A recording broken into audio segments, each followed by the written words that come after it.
This is a time, we are at a certain time in history where maximum amount of intellectual activity is happening.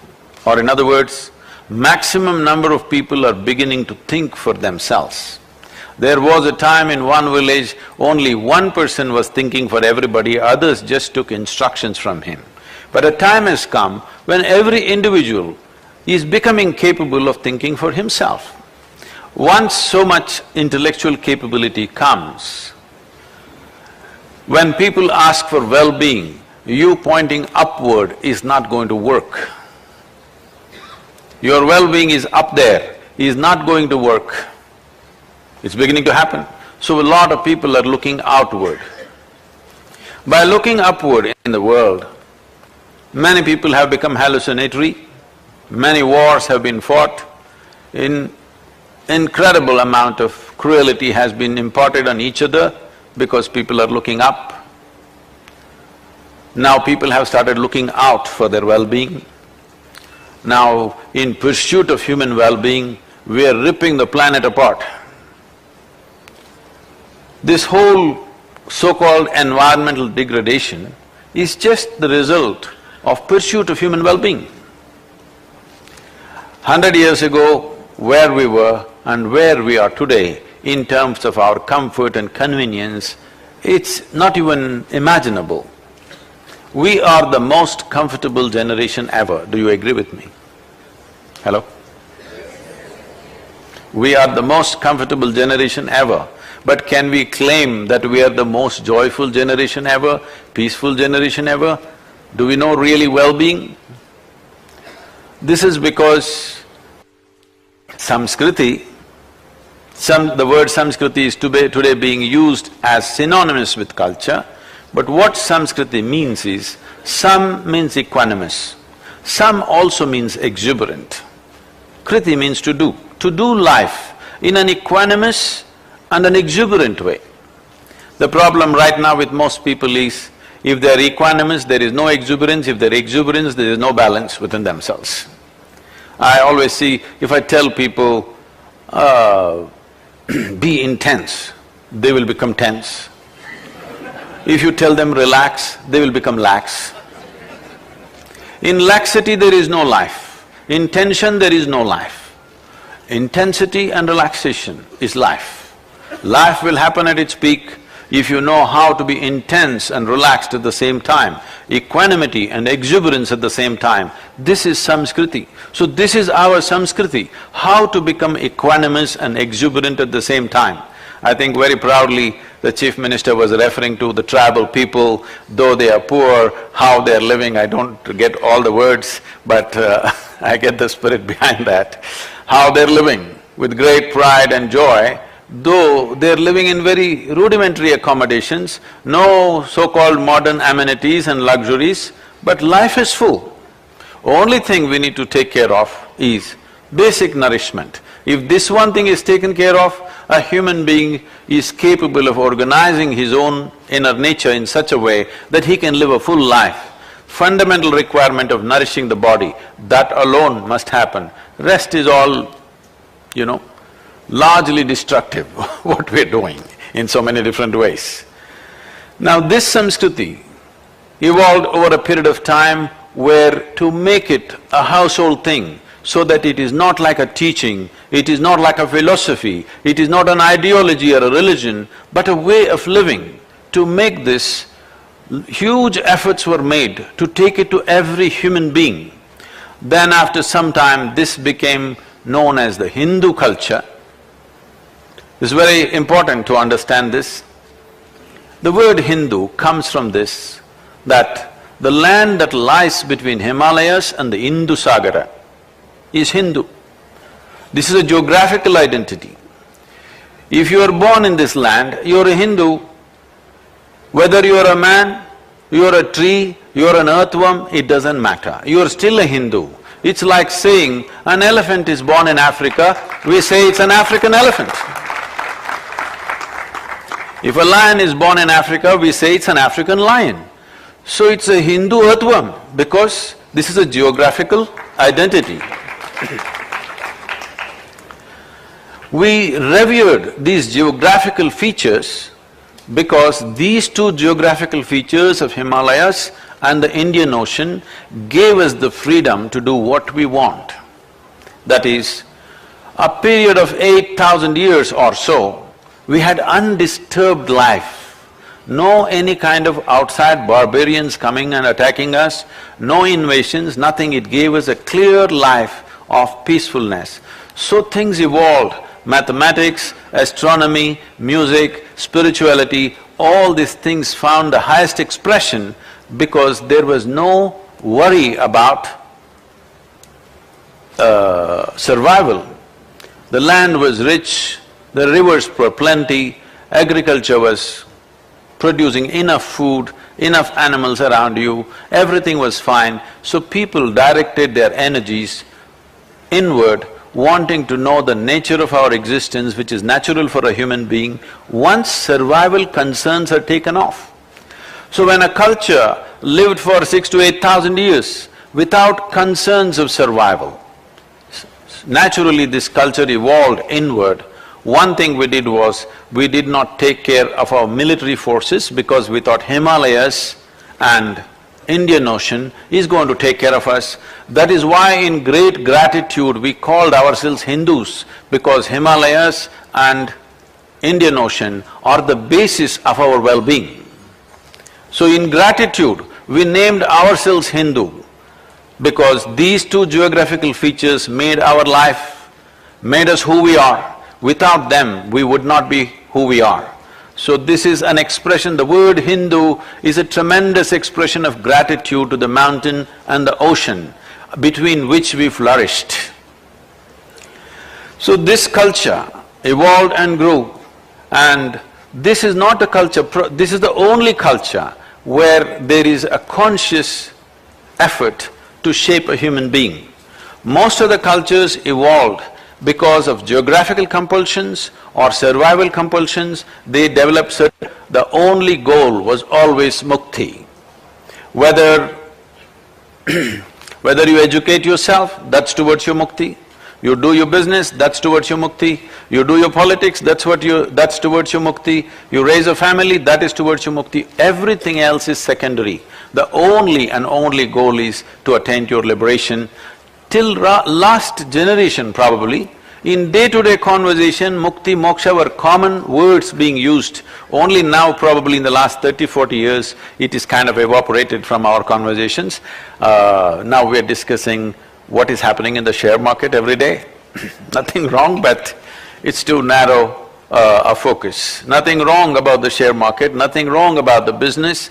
Only thing is, it can only be one aspect of our life. It cannot be the complete dimension of our lives. Survival has to be taken care of. Today we've come to a place where we need a military, we need protection, we need industry, everything is fine. But this is only one dimension of life. If we do not attend to the other dimension of life, we will have everything and we'll have nothing. That will be our way. This happened in 1924. There was a bishop in the Greek Orthodox group in Istanbul. The Greek Orthodox Christians generally consider themselves the only Christians, the others are not. And they have their own pope in Istanbul.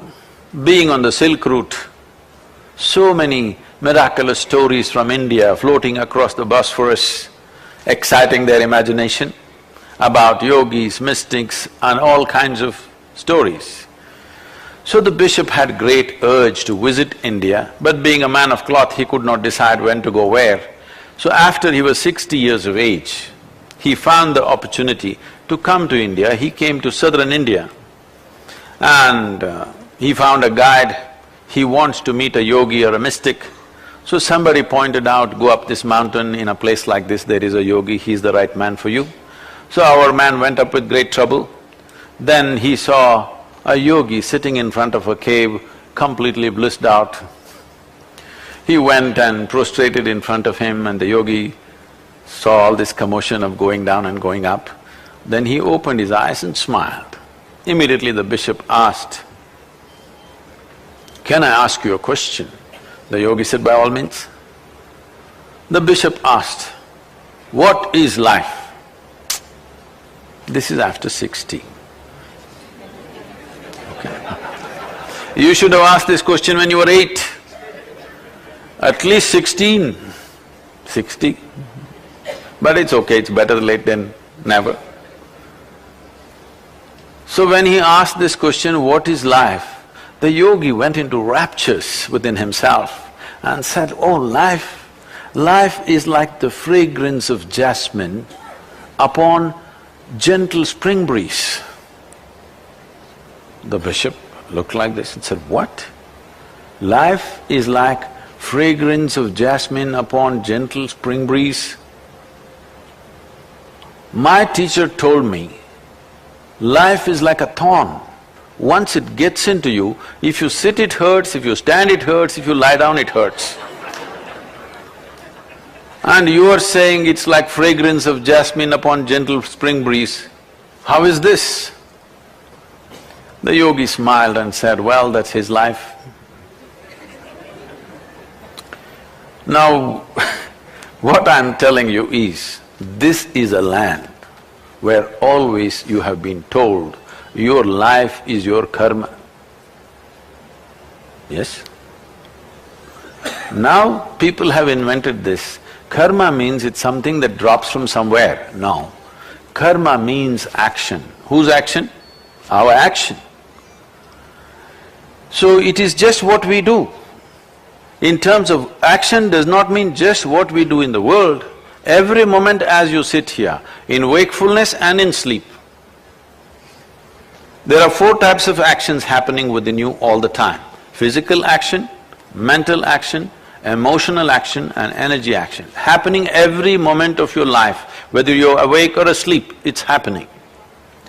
The residual impact of this activity is forming itself into certain tendencies, for which traditionally they have used a most appropriate word called vasana. Vasana means literally a smell. So let's say today in the garbage bin there is rotten fish, certain kind of creatures will go for it. Tomorrow there are temple flowers in it, certain other kinds of creatures will go for it. This is how it is. If you develop a certain amount of karmic substance, you will develop a certain kind of tendency or vasana, accordingly life comes towards you and you go towards it. These are tendencies which are being unconsciously created by you. This is your making. Because more than 99% of your physical, mental, emotional and energy action is unconscious, it looks like it's being done to you, but this is your making. Every point they told you, this is your karma, this means this is your making. But then how do I perform my action? How should I keep my thoughts? How do I keep my emotions? What should I do? I'm sure every one of you have tried in some way or the other, but the nature of the mind is such, if you say, I don't want something, only that will happen. Yes? We can do an experiment right now. Next 10 seconds, nobody should think of a monkey. Close your eyes and try this. Only monkeys, isn't it? Because the nature of the mind is like this, because the nature of the mind is such, you cannot do anything forcefully with it. Whatever you do, only addition and multiplication will happen. Subtraction and division is not possible in your mind. Try whatever, multiplication will happen. No reduction of thoughts will happen, isn't it so? Yes? Because this is the nature of the mind. This is not shaped by your forceful will. This is shaped by creating a conducive atmosphere within you. When I say a conducive atmosphere within you, we gleaned from nature what are the laws which rule our life. We have heard of, in modern science you have heard of laws of gravity, laws of motion. These are something that people observed. Somebody observed that an apple falls only down and not up. It's not a discovery, everybody knew that's how it is. But why does it fall down? Why it only falls this way, that leads to law of gravity or whatever. So what we call as laws are keen observations as to under what laws physical dimension of life happens. This is the interest of modern science. The interest of mystical dimensions or the spiritual sciences have always been, what are the laws which govern the inner nature? What is it that makes a particular human being the way he is? And another may be born in the same house to the same parents, and why is he completely in a different way? Two children born to the same parents, same food, same school, do you see how diametrically opposite they may be growing? So what is it that governs the inner nature? So, by keen observation, we came to the laws which govern the subjective nature of the human being. From this, we formulated certain laws which we called as dharma. Dharma means a law, dharma does not mean a religion, dharma does not mean a belief system, dharma does not mean looking up or looking down. Dharma means we have understood the laws of nature. As there is a law for physical nature, there is a law for the inner nature. Understanding these laws, how well you understand a particular law will give you that much of freedom and latitude as to what you can do with your life. Right now, we can fly airplanes not because we are going against gravity, because we have understood gravity very well. That's why we are flying. It is not counter to the gravity, it is a deeper understanding of gravity which allows us to fly. Similarly with inner nature, as you understand the laws that govern the inner nature, the subjectivity of the human being, or the mechanics of what it means to be human, as you understand this deeper and deeper, as your realization deepens, it allows you more and more freedom. When you have perfection of dharma within you, you attain to absolute freedom which is called mukti or moksha.